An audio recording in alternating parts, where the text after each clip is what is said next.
Bem-vindos ao primeiro episódio do Paliclass. O Paliclass é um filho do Gericlass. Então, para vocês que já seguem o Gericlass, já conhecem Rafael Duncan, Daniel Gomes e Eduardo Figueiredo, eles nos convidaram para fazer parte desse projeto do Paliclass, que é um canal exclusivo para aprendizado em cuidados paliativos.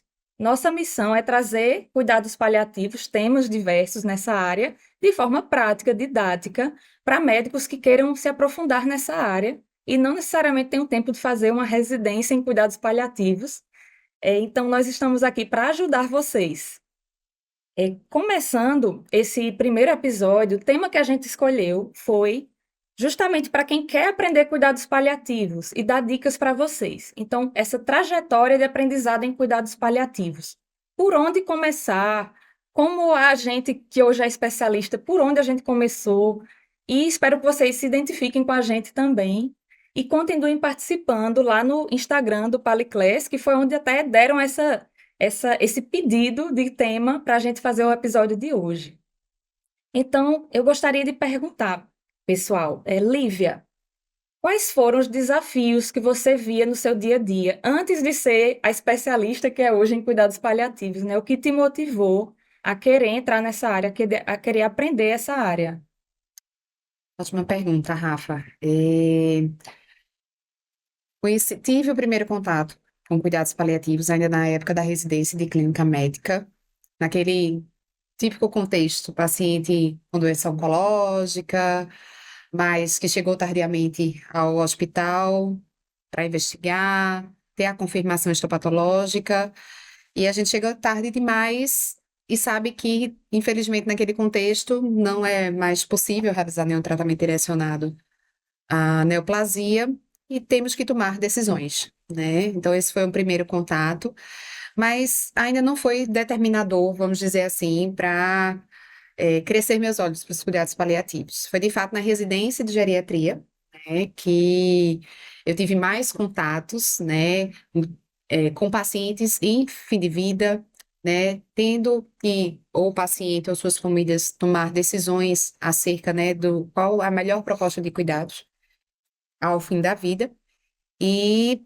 me identifiquei bastante, assim, não, o meu, de fato, eu não vi tantos desafios, mas de algo que eu me identifiquei e eu disse assim, pô, tem poucas pessoas interessadas nisso, acho que é uma área que vale a pena eu investir, né, e aí prestei prova para fazer a residência de cuidados paliativos e ainda tinha a oportunidade de associar o mestrado, e aí segui para a terceira residência, né, mas quando você, de fato, começa a trabalhar, pelo menos na minha experiência, com cuidados paliativos, que você sai da ala protetiva da residência e vai para o mercado, de fato, é que novos desafios vão aparecendo e a gente vai querendo se aprofundar cada vez mais para poder, de fato, oferecer o melhor e ter segurança para prestar a melhor assistência. Mas é uma trajetória bem interessante. Essa palavra segurança, né? Eu acho que é uma coisa que foi o que me levou a querer estudar cuidados paliativos, era me sentir insegura.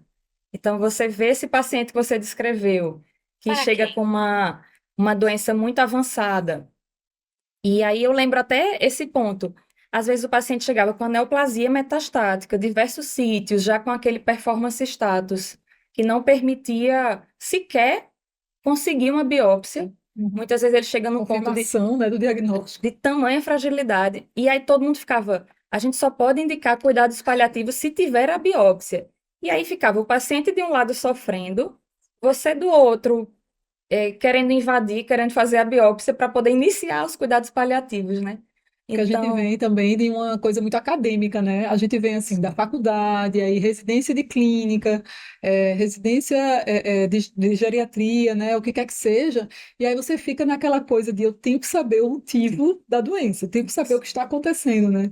e aí é Fica como muito se a preso. gente não tivesse autorização, digamos, não, esse paciente, se ele piorar, ele vai ter que ser entubado, ele vai ter que ir para UTI, tudo porque eu não tenho a biópsia. Não tem um diagnóstico certo, Isso. né? E, 100% certo sobre essa patologia. e aí, e tendo a biópsia, você trataria a doença em si? Não. E aí ficava aquela confusão, aquela insegurança. Então, essa grande palavra, eu acho que estudar cuidados paliativos te traz mais segurança. Sim, com certeza. Eu acho que engraçado ouvindo você, Lívia, falar, para mim foi um pouco diferente a ordem dos fatores, né? Porque assim, eu acho que a maioria de nós, assim, na nossa fase de faculdade, não tinha muito essa fala de cuidados paliativos, né? A Eu gente acho não que eu nem ouvia escutei. falar. Não, Não, Não me também não, recordo. também não.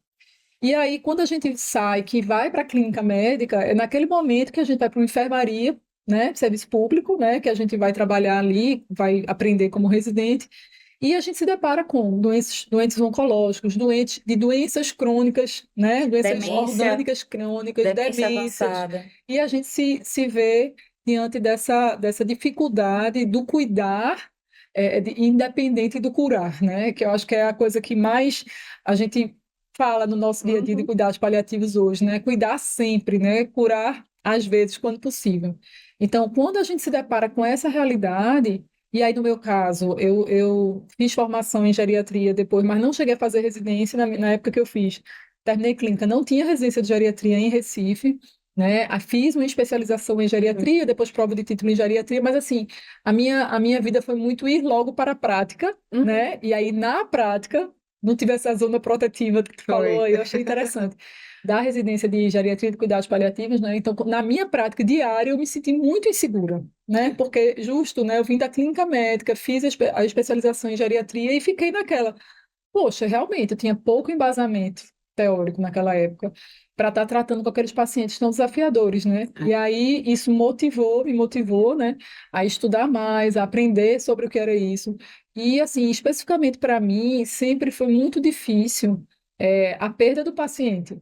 Então eu tinha muito essa dificuldade com a morte. Eu tinha essa Aquele coisa minha sentimento muito de forte. culpa, né? De Exato, incompetência, exato, fui incapaz, né, de fazer esse exato. paciente melhorar. Então, eu me lembro na residência de clínica, eu chorava muito. Eu sou uma pessoa de chorar. Então, assim, eu já choro, ainda choro hoje muito. Mas, assim, naquela época lá atrás, eu chorava demais, assim. E eu não conseguia imaginar como que isso ia melhorar com o tempo. Então, eu acho que é até importante falar isso, porque muitas pessoas, às vezes, pensam, né? Cuidados paliativos, que coisa mórbida, que coisa triste. Pelo contrário, porque uma vez que você se aprofunda no estudo dos cuidados paliativos, para mim foi assim, eu tenho certeza que é para todo mundo que trabalha com cuidados paliativos, a gente se sente cada vez menos triste, É. É né? verdade, Eu acho Maria. que isso foi uma coisa que mudou muito dentro de mim. Então, me fez crescer como profissional muito e Uhum. como pessoa também, né? Então, acho que isso foi um Essa frase que você diferencial. falou, eu uso no meu dia a dia, quando eu vejo algum residente em apuros, também com essa, esse sentimento de incapacidade, de, meu Deus, eu não estou conseguindo curar essa pessoa. E essa Controlar a frase de, doença, né? A gente, né? Nem o isso, controlar, né? A coisa vai, sai do controle de fato, né? exato, e traz muita angústia, esse É. sentimento. Isso vem da insegurança. E Sim, eu uso muito essa frase de, se a gente conseguir mudar, o meu objetivo na medicina é o quê? É curar. Se eu conseguir mudar de cuidar para cuidar, né? De curar para cuidar. Exato, o meu objetivo é cuidar. Então, essa pessoa vai melhorar, ótimo, torcemos, vamos continuar cuidando. Essa pessoa, a doença avançou, ela piorou, vou me concentrar agora no que eu posso fazer para acolher essa família em sofrimento, para acolher esse paciente, para tratar seus sintomas, para, em equipe, a gente ter ideias do que a gente pode fazer para maximizar esse cuidado. E isso traz um sentido, traz um propósito, que isso é que dá esse brilho no olhar da gente aqui, de cuidar dos nossos pacientes, de querer aprender cada vez mais e querer ensinar também cada vez mais. A gente, sim. com o tempo, a gente é paliativista, né? Esse A maiúsculo aí de ser ativista, de querer ensinar também. É. E com certeza a questão do dessa de preenchimento, né? Acaba que chega a um ponto em que mesmo a gente debatendo sobre, debatendo não, conversando, ou muitas vezes naquele momento, né, de comunicação difícil com a saúde, perdão, de comunicação difícil Em saúde, em né? saúde, mas com Com o paciente, com a o paciente e os família. familiares, né? E muitas situações em que você dá um diagnóstico e um prognóstico péssimo, né? E ou o paciente ou a família lhe retribui de uma forma que quem estar distante ou ver de fora, eu nunca imaginava que poderia acontecer. Sim, Porque quando a gente consegue prestar esse cuidado de forma íntegra, coerente com o que tem de melhor na medicina e alinhado ao contexto que aquele paciente ou aquela família se encontra, eles conseguem perceber essa verdade e eles são enormemente gratos pelo trabalho que você está sim, fazendo ali junto, né? sim. Então, eu acho que é justamente por conta disso que a gente se sente tão preenchido, né? Uhum. E está, de fato, exercendo uma atividade que entrega algo a mais do que só é, uma prescrição médica, Sim, né? sim, Então, é de sim. fato muito engrandecedor, né? Esse lado que os cuidados paliativos traz para a Tu gente. falou isso agora, eu me lembrei. Com essa coisa de robótica, de digitalização da medicina, enfim, tudo que a gente está vendo de De moderno, tecnológico, né? tecnológico, né? E Inteligência inteligência artificial. artificial, boa, eu estava procurando a frase, a palavra, o termo. A gente acaba, as pessoas brincam, né? Assim, daqui a pouco vocês médicos vão ser todos substituídos por máquinas, né? E aí eu sempre digo, ó, talvez algumas especialidades, mas a que eu faço, não. Cuidados paliativos, não. Nunca um robô vai poder O substituir, né, o acolhimento, né? acolhimento. Eu sei que hoje já tem, assim, até a gente sabe que tem ferramentas, a gente já falou disso um pouquinho no Instagram esses dias, e vocês sabem, vão acompanhar, a gente vai falar bastante sobre técnicas de comunicação e tudo mais. Existe técnica para isso, todo mundo pode aprender, não é só ser amigável, não. Tem técnica, tem estudo, tem teoria, tem estatística, significância estatística, tem tudo isso, né? Igual a qualquer área da medicina, né? Sim. Mas nenhuma máquina, por mais que aprenda, bote lá no computador as técnicazinhas, os spikes bem bonitinho para seguir, não vai ter o olhar, não vai ter o toque empático, não vai ter o tom de voz que a gente consegue fazer, a presença física, que é diferente, Né? A totalmente comunicação não diferente, verbal, a né? comunicação não verbal. Uhum. Então, isso aí a gente não vai poder substituir, né? Isso. Esse tema que vocês duas trouxeram agora de comunicação também é um grande desafio que me levou a querer. Até hoje eu adoro quando eu vejo um livro sobre comunicação, eu quero ler. Então é algo que eu gosto muito de estudar, porque é um grande desafio para quem ainda não botou o primeiro pezinho lá nos cuidados paliativos. E quando a gente olha para o passado e vê quantos erros eu cometi, quantas palavras que eu não deveria ter dito, mas por desconhecimento mesmo. A gente Sim. está aqui para acolher todo mundo. Todos nós erramos, todas nós três. Eu tenho certeza que lá no, E no vamos passado a continuar gente fez errando, algo. viu? E Pois ainda é. vamos continuar errando. Por mais que a gente estude e aprenda, vai ter aquele É, dia que a gente não está tão bem, que a gente.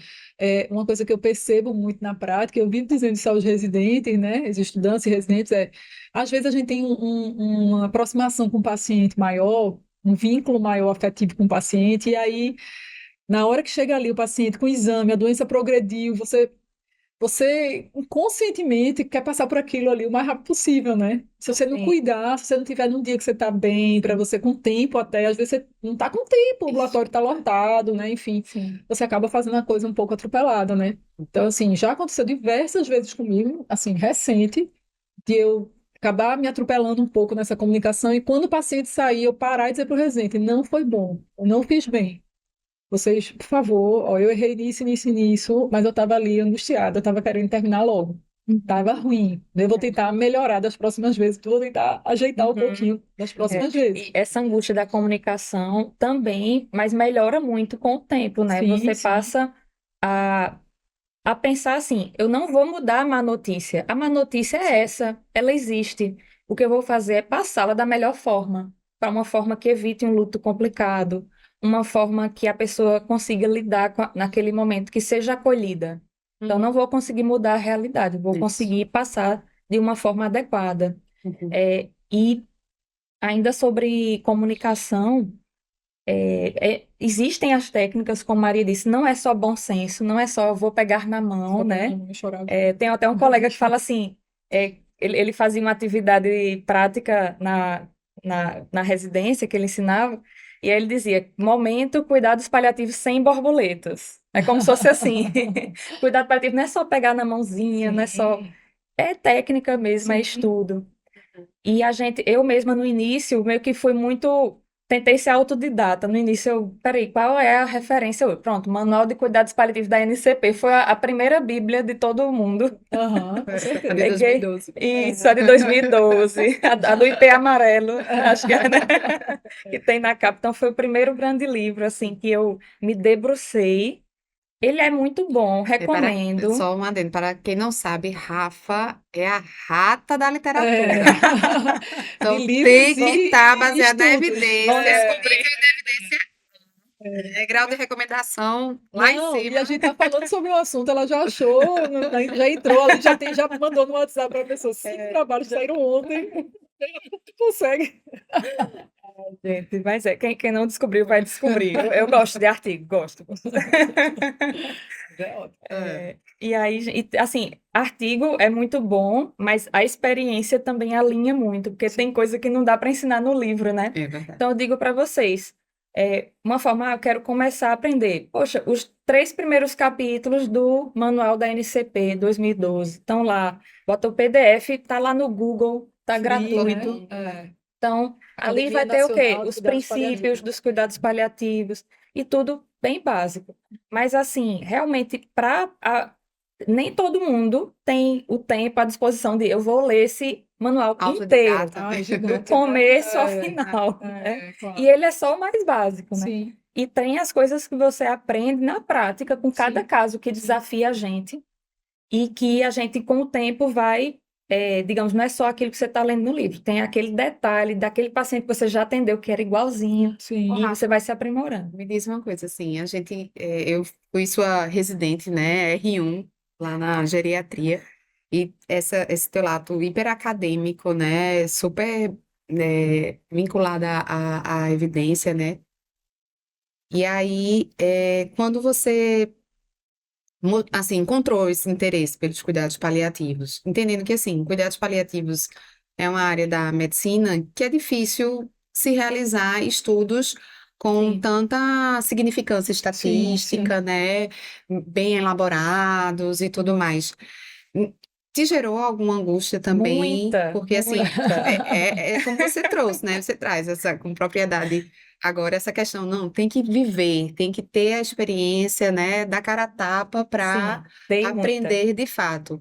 E aí, justamente, tu se viu nesse dilema, né, de tipo, sempre sua busca pela evidência, pela qualidade do que tem a literatura, e entender que o cuidado paliativo tem essa. Tem Essas essa parte. brechas, né? Essas Justamente, brechas Gente, aí. foi ó, isso. isso que Lívia está dizendo não é à toa. Realmente, ela via meu sofrimento, que eu tinha uma dificuldade, primeiro, como Maria até disse, de aceitar a morte do meu paciente. Eu tentava como eu posso reverter, como eu posso melhorar de todo, e continuo tentando hoje. Aham. Até porque cuidado paliativo não é desistir. Sim. Continuo tentando fazer meu paciente melhorar. Mas a parte da aceitação, e aí eu queria estudar para entender mesmo qual é o paciente que está caminhando para uma fase final e qual é o que ainda tem perspectiva de reabilitação. Claro que hoje a gente ainda tem muita incerteza, mas a gente depois vai aprendendo e vai vendo que existem ferramentas prognósticas, Sim. existem estudos, ferramentas prognósticas, mas de fato ainda tem muito a parte da vivência, a parte da individualização. Mas que tem muito estudo, tem. Não é só o achismo, né? Então, Sim. muitas vezes a gente olha para um paciente, esse paciente não vai, ele está em fase final de vida. E aí, quando você começa a aplicar as escalas, a ver que a queda no PPS dele foi muito brusca, que pode ser uma Sim. intercorrência e não a evolução da doença, e aí você vai tentando ali algumas Eu medidas. acho que isso que você está falando é uma coisa que, com o tempo e a experiência, realmente faz a diferença. É uma das coisas que mais faz diferença. É quando não indicar cuidado paliativo. Porque eu acho que quando a gente se interessa por cuidados paliativos, ou não indicar, ou você perceber que o paciente é proporcional a ele algumas medidas mais invasivas. Justamente a questão do Do prognóstico, né? prognóstico, Identificar em qual fase ele está e aquilo que é reversível ou não, Exato. dentro da tolerância do organismo dele. Essa era a Dele, minha e grande naquele momento angústia. específico, porque é Isso. extremamente dinâmico, né? Uhum. Então, quando eu estava me aprofundando na especialização em cuidados paliativos, em uma das aulas, uma professora falou há uma palavra que a gente usa demais, mas que naquele dia, por acaso, quando ela falou assim, meu Deus, é isso, é a chave, é proporcionalidade. E ela até brincou no dia, para mim, é proporcional fazer um tratamento dentário, trocar todos os meus... É proporcional. Poxa, eu vou viver mais quantos anos? Eu vou viver mais de 50 anos, então com esses dentes aqui, não, então é proporcional. Então, tudo na nossa vida é proporcionalidade, né? Então, para Uhum. aquele nosso paciente não é diferente. Isso. Então, acho que o maior desafio, quando a gente está começando a falar de cuidados paliativos, e aí a gente vê muito isso com os residentes, né? Quando eles estão ali, ai, cuidados paliativos aí às vezes há uma hiperindicação de cuidados Perfeito. paliativos, Isso né? é, o nome tem um nome para isso. É para qualquer área que você for estudar, você estuda um pouquinho e acha que sabe Todo muito mundo está encaixado Uhum. e naquilo ali fica que você muito estudou. seguro. E aí é quando você pode errar. Você tem que ter Isso. muito cuidado. É o efeito Dunning-Kruger. Você Ah, estuda um pouquinho e aí sua confiança vai lá para cima. é que Aí nem quando a gente está conforme falando, a gente está procurando para comprar um carro. Eu acho que é mais ou menos o ah, meu raciocínio aí. Eu nunca tinha ouvido falar nesse carro, nesse, sei lá, sou péssimo de carro, não sei o que falar em carro, mas enfim, marca tal, vamos dizer, marca X. Nunca vi na minha vida, mas quando você viu uma vez, aí de repente você sai na rua, você só vê aquele carro, não é? pronto. Então é mais ou menos isso. Exatamente. Então você estudou, então agora você quer encaixar todo mundo, aqueles critérios que É. você leu, você vê em todo mundo, É né? o 8 e 80 também dos que dá pra... Você estuda um pouquinho, a confiança vai lá para cima, ou então ninguém nunca fazia extubação paliativa.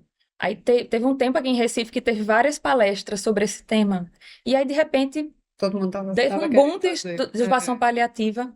E a gente tem que ter muito cuidado com isso. Nem nunca, nem sempre, Isso, né? isso. Eu uso muito o depende. Então, Sim, sim. esse efeito Dunning-Kruger, tenham cuidado. Estudou um pouquinho, fica super segurão. Com o Exato. tempo você vai vendo, e aí sua autoconfiança cai um pouquinho, você vê que ainda tem muito o que aprender. E depois vai seguindo uma linha ali mais confortável de que você tem conhecimento e é autoconfiante também, que é onde eu quis chegar nessa minha insegurança que eu tinha na época da residência, de não entender quando é que um paciente de fato está caminhando para a morte, eu aceitar isso, eu entender, saber prognosticar, saber me comunicar, e aí eu realmente me debrucei sobre essa área para me sentir melhor como geriatra. Sim.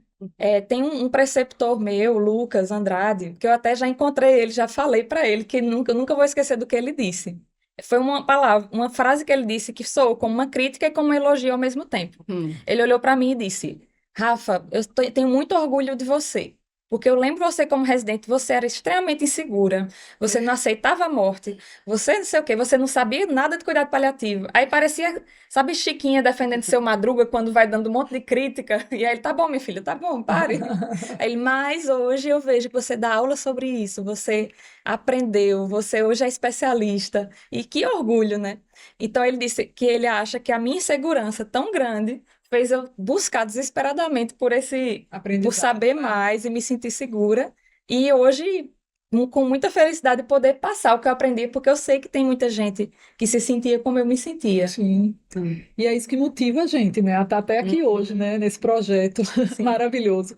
Que assim, quando a gente foi convidado, acho que as três pensaram a mesma coisa, né? Poxa, que legal! Assim, a gente vai poder divulgar e falar mais sobre cuidados paliativos. Numa esfera muito maior do que a gente normalmente lida no dia a dia, né? Que são com nossos residentes, os estudantes, os pacientes, as famílias, aulas entre os grupos dentro da medicina, então a gente vai poder expandir isso um pouco mais e atingir esse objetivo que é divulgar e difundir os cuidados, a importância do conhecimento Sim. é bem feito, né? O Uhum. conhecimento de qualidade em cuidados paliativos, e não só, cuidados paliativos, Achismo, né? eu acho que é isso, é segurar a mão, né? E Exato. sentar para chorar junto, né? Então, assim, realmente dá valor ao conhecimento técnico dentro de cuidados paliativos, né? Isso. O que muda também, que mudou para mim, aquela Rafaela do passado que era insegura, não sabia prognosticar, não sabia se comunicar. O que mudou para mim hoje é isso, é a segurança, eu poder passar uma notícia da melhor forma para aquela família, ter a gratidão dos meus pacientes, ter Sim, a felicidade de que mesmo o paciente que faleceu, eu não senti aquela angústia, aquele sentimento de incompetência. Eu senti realmente um propósito em cuidar dele. Então, isso foi a grande diferença na minha vida que cuidado paliativo me trouxe. sim, sim. E aí, assim, o bom é que a gente está vivendo épocas de transformação, né? dentro dos cuidados paliativos. A gente estava conversando antes e assim, a gente está vivendo uma fase de mudanças, né? Uma fase, Momento momento histórico. histórico Isso. mesmo de cuidados paliativos no Brasil, né? A gente sabe que no mundo já havia algumas regulamentações assim mais avançadas do que no Brasil. No sistema de saúde como um todo no Brasil, as coisas vêm bem atrasadas, né? E com o Sim, cuidado paliativo não foi diferente, né? sim, verdade. Então, como o Rafa apontou, né, estamos vivendo momentos históricos, né, dentro dos cuidados paliativos. Então, em 2018 a gente teve a publicação, né, das diretivas, das diretrizes, né, para a estruturação dos cuidados paliativos dentro do SUS, né, que só agora, no final de 2023, que ela foi aprovada pelo Ministério da Saúde, né? Sim, Então, estamos em via de ter, de fato, um Uma documento, política né, a nacional. política, né? Com verba específica, com Isso, incentivo, com concursos na área. isso, né? Para, de fato, esse cuidado diferenciado, especializado, nós ainda somos área de atuação, né? Mas estamos caminhando aí na luta, né? A Academia Nacional de Cuidados Paliativos vem, nos últimos anos, né? Além dessa frente para as políticas públicas, também na outra frente de reconhecimento e fortalecimento da área como especialidade, né?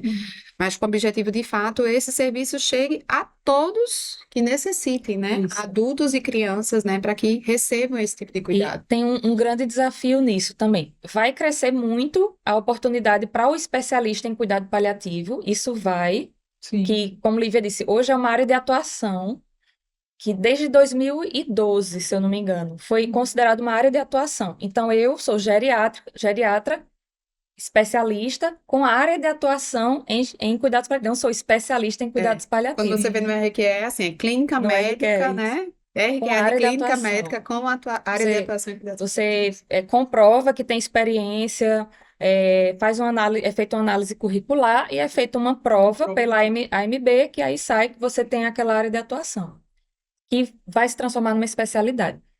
Então, assim, para quem quer ser especialista, esse caminho vai estar com mais oportunidades por Com causa da certeza. política nacional. Recentemente teve concurso nos Da hospitais UFSE, né? universitários, da UFSE, que teve concurso com Com vagas cadastro reserva lá para é. paliativista e Isso. pedindo o comprovante de especialista para você poder fazer a prova. Agora, um grande desafio não, como tudo, né? Assim como não existem geriatras para todos os idosos, Sim. que o médico ele tem que saber atender um idoso, independente dele ser geriatra ou não, os médicos têm que saber atender às necessidades paliativas dos seus pacientes, independente do especialista. Vocês não vão conseguir encaminhar todos os pacientes com necessidades paliativas para o paliativista. Nós não temos ainda paliativistas E suficientes. nem vai ter, Nem né? vai ter. Isso, e nem E vai aí ter. lembrar, tem uma imagem que é uma pirâmidezinha que eu acho que foi acho que foi da Academia Europeia de Cuidados Paliativos, se eu não me engano, que ele fala nisso, né? Então, assim, na base são as ações paliativas que Uhum. qualquer profissional de saúde, qualquer médico pode fazer, né? Então, é cuidar de uma dor, de um sintoma físico ou não físico, né? Psicológico. São justamente As as ações, competências, né? As competências, as competências exatamente. básicas que Básicas. todo médico deveria ter, né, para oferecer uma prestação de serviço boa o suficiente para o seu Certo, paciente, de né? cuidado, né? Isso, Adequado. E né? vai Uma resolver complicação, a dor. ali até 90% do que o Isso. paciente precisa, né? Exato. Claro que vai ter aquele caso que vai encaminhar para o especialista. Sim, Porque os e aí casos- vem ainda, entre a base e o pico, que seriam os especialistas de cuidados paliativos, ainda tem a fase intermediária, que são aqueles profissionais que mais comumente vão se debruçar, vão No seu dia a no seu dia a dia, né? dia com pacientes que vão precisar de cuidados paliativos, né? Vai entrar aí geriatra, oncologista, neurologistas, Essa né? terapia Terapia intensiva. intensiva. Então, assim, essas pessoas vão ter que saber um pouco mais, conhecer um pouco mais, estudar um pouco mais. Não precisa necessariamente fazer uma especialização ou uma prova de título em cuidados paliativos, né? Exato. E aí, no finalzinho, que é o cumezinho, o piquinho lá da pirâmide, é justamente restrito para aqueles sintomas mais desafiadores, aquelas situações mais desafiadoras que não conseguirão Refratárias, conflitos importantes, às Exato. vezes sofrimento espiritual. Isso, grave, né? Que não consegue ser resolvido rápido. Eu acho que uma coisa que a gente, né, falamos bastante aí das nossas trajetórias, dos desafios, e da evolução, né, dos últimos anos em prol tanto do fortalecimento dos cuidados paliativos no Brasil, mas e principalmente, né, da chegada dessa prestação de serviço à ponta, né, as pessoas que necessitam de fato, né, tanto os pacientes quanto seus familiares, e também trazer a questão de que o cuidado paliativo um dos pontos que Rafa apontou, né? Como chegamos até aqui, onde estamos no momento, né? Uma das coisas que o cuidado paliativo também mais, acredito que com vocês também, mais me ensinou é como trabalhar em equipe, Sim, né? Porque demais. a gente, assim como a geriatria, pelo fato das três serem geriatras, né? A gente diz que não existe um geriatra sem A o time equipe multi, né? A equipe multidisciplinar.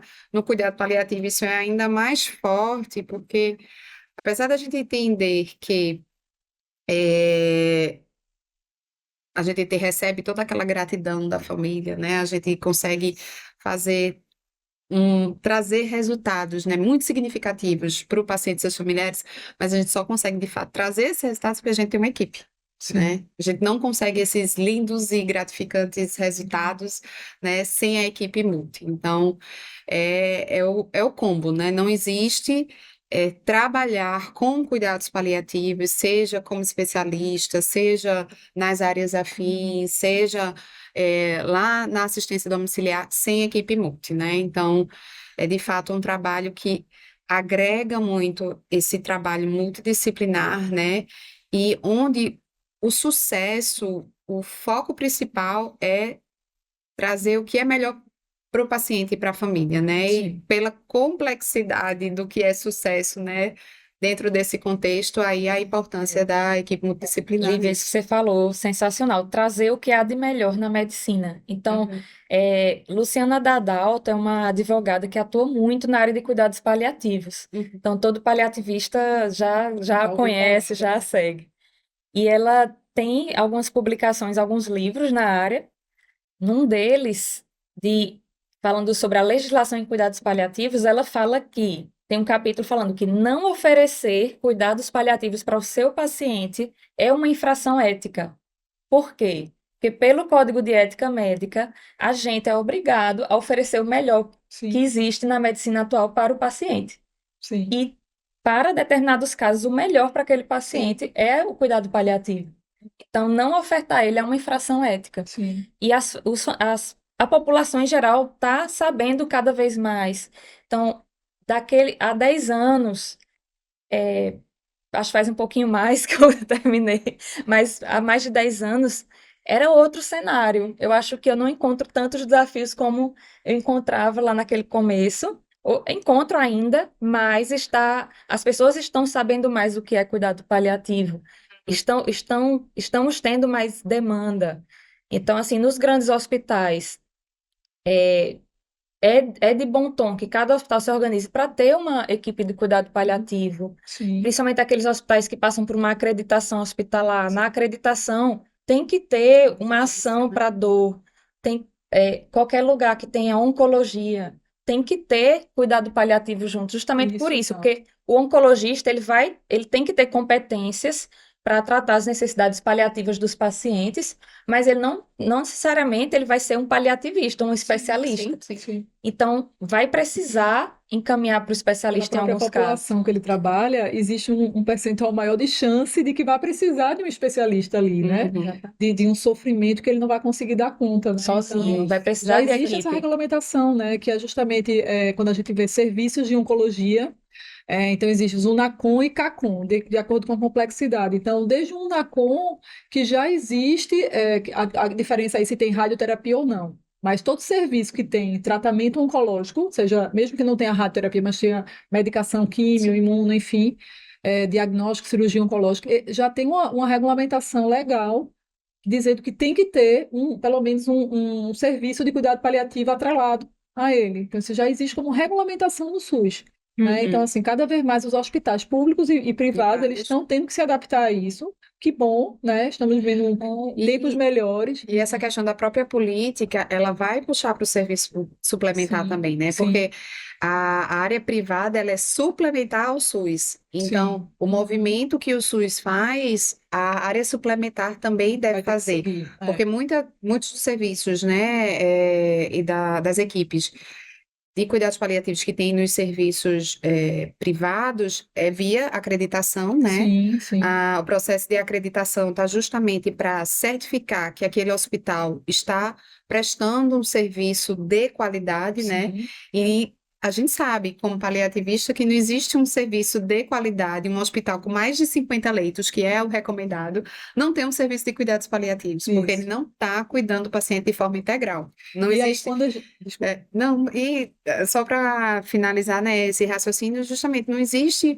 um cuidado integral a um paciente que porta uma doença ameaçadora da continuidade da vida sem cuidados paliativos, né? Então, por Sim, isso que essa. e lembrar que, assim, quando a gente fala de serviço de cuidado paliativo, é importante que a gente reforce aqui, né? A gente, Lívia falou muito bem da equipe multidisciplinar. Não existe um serviço que é só o médico. Sim. Então, às vezes, a gente vê isso em hospital É, privado, né? Não, vou botar uma esse comissão médico, de a cuidados comissão. Aí o paliativos. médico sozinho, É, a enfermeira que também é o da UTI, a psicóloga que é a única a do psicóloga do hospital. hospital de 250 Isso. leitos. Então, na verdade, quando a gente fala em serviço de cuidado paliativo, a equipe mínima é formada de 4 profissionais. Então, tem que ter pelo menos um médico, um enfermeira, um médico, médica, um psicólogo ou psicóloga e um profissional de serviço social. Serviço Então, esse é social. o mínimo, tá, gente? Então, assim, se você tiver num serviço que não tiver essa equipe, você não pode dizer que é um serviço de cuidado paliativo. Você estiver numa estrutura de saúde. Você pode estar fazendo ali uma ação paliativa. Você não está num serviço de cuidados paliativos, Nossa. né? E aí, gente, quais seriam as mensagens finais para a gente terminar esse primeiro Se fosse episódio? deixar, né, Rafa? A gente ficava aqui É, horas falando sobre as nossas trajetórias e perspectivas futuras, né? Acho Começa por que você, eu acho a que. minha mensagem final, então, para você que quer estar seguindo a gente, que quer aprender, é, interaja com a gente no Paliclass. Quais são suas dores? O que você quer se sentir mais seguro? Interaja com a gente lá, porque a gente vai aprofundar esse tema aqui no podcast, vai trazer isso diariamente. Se você quer ser especialista, pode seguir caminhos diversos, como pós-graduação, residência, estudar também por vários livros, o manual da NCP, tem o manual da residência multiprofissional da USP, que são muito bons. Se você não quer ser um paliativista, mas quer aprender porque não teve a cadeira de cuidado paliativo na faculdade, e também não tem tempo de ler um tratado inteiro, então siga a gente aqui, interaja, a gente vai trazer muitos tópicos, como a gente falou, essas competências básicas e avançadas também, e dicas do nosso dia a dia para facilitar também o seu aprendizado. eu acho que assim, a mensagem maior é se interessem, não deixem que a insegurança de vocês e o medo de lidar com esse paciente, que parece um paciente difícil de lidar, né, e desafiador à primeira vista. Acho que a gente ter falado, todas três falaram assim, que nossa, quanto que a gente tinha de medo no início, só que isso nos motivou a estudar e não Uhum. nos fez nos esconder, desistir disso. Então, não desistam. No início pode parecer difícil mesmo, porque não é protocolar, né? Existem algumas especialidades médicas que são mais protocolares, cuidado paliativo não é essa. Então, assim, é muito individualizado, é muito dinâmico, mas por isso é tão bonito. É muito focado no paciente, no que A é arte, né? importante para o paciente, né? A verdadeira arte. A verdadeira arte da medicina vai ser nesse paciente. Então, não desista, não deixe que seu medo lhe paralise. Vem conosco, né? Vamos aprender. A gente vai tentar deixar tudo de uma maneira muito prática, né? Assim, com informações práticas do dia a dia, doses, dicas de quando fazer isso e quando fazer aquilo outro, sabendo que, obviamente, essa experiência ela faz diferença, mas que precisa desse embasamento Sim, teórico sim. para você fazer realmente cuidado paliativo com qualidade. Justamente. O cuidado paliativo, ele é uma área da medicina e das demais áreas de assistência à saúde que tem um embasamento científico, né, atrelado a, a essa arte de oferecer o que é melhor para o paciente, né? Para a pessoa que está portando aquela doença, né? Então, para além dos conteúdos do Instagram, a gente começou agora, né, com um perfil, mas temos projeto, né, de prestar aulas, fazer cursos, né, direcionados em temáticas diversas, né, onde a gente possa justamente compartilhar com vocês, fazermos trocas, né, porque a gente aprende muito também desse lado aqui, né, então é desafiador a gente preparar os conteúdos, trazer, né, compartilhar das nossas experiências, mas entendendo que a gente também está aprendendo, né, e vivenciar isso junto com vocês, né, tendo a cara das pessoas que estão interessadas, né? E poder, de fato, trazer melhorias dentro do seu dia a dia de prestação de serviço, né? Seja tanto para o paciente e para as famílias, que a gente fala muito aqui, mas também até para a gestão, né? Trabalhando junto com o Rafa em outro serviço, a gente fala muito, quem é paliativista, quem se interessa pela área, também tem que ter é interessante ter um interesse em gestão, porque está atrelado, cuidado paliativo, além de oferecer uma assistência mais humanizada, é entender um pouco da logística de gestão de saúde para fazer a engrenagem rodar, né? Mas enfim, então vai ter muito conteúdo para as diversas dúvidas, áreas e interesses dentro dos cuidados paliativos. Perfeito, gente. Então, estamos fechando esse primeiro episódio, primeiro de muitos. Continue interagindo com a gente lá no Paliclass. Obrigada, pessoal. Até a próxima. Até mais. Tchau, tchau.